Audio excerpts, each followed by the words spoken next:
Subscribe to our channel and click on the bell button to receive important financial updates faster than anybody else. Friends, welcome to another video on your channel Profit and Equities.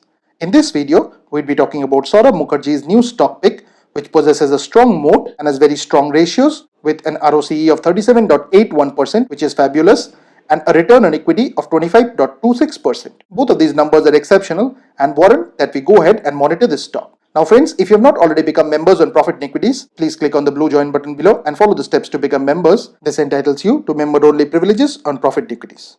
Also friends, we have provided the link to the source for this video in the description section. Please go through it to build more conviction around your investment decision. Please continue watching this video to know more about this stock.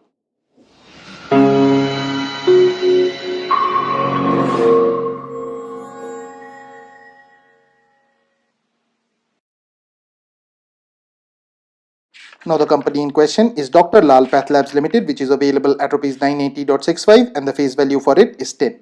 The symbol for it is LALPATHLAB. Now Dr. Lal PathLabs has evolved its business model from being a mom and pop diagnostic lab till 15 years ago into a pan-India retailer today, with its key strength being the execution of its retail expansion rather than product differentiation.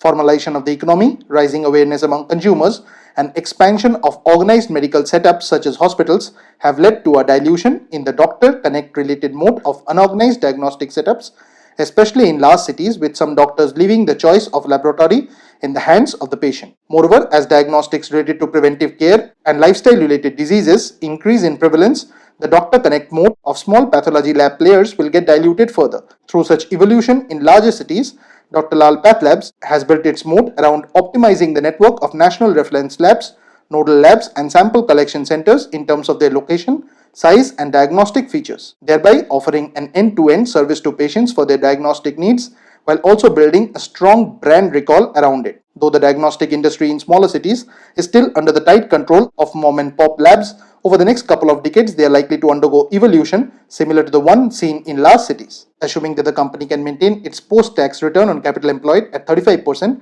and can grow earnings over the next 5 years at 20%, given that it has compounded earnings at 25% over the past 3 years, Saurabh Mukherjea sees no reason why the stock won't be able to command a multiple north of 40 times. This compares to the current FY19 multiple of 30 times, implying a close to 30% upside. Now looking at the financials, this company has not really collapsed even when the market around it was doing so. The company is slightly expensive, but that can be discounted because of this company's very high growth rate. The company's promoter holding is 56.91% and none of the promoters holding is pledged. The debt on the books is also not massive. Now friends, please don't consider this to be a recommendation on our part. Please go ahead and do your own research. This and all of the content that you see on our channel is intended to be a piece of news. Thanks for watching, and if you have not already subscribed to our channel, please consider doing so.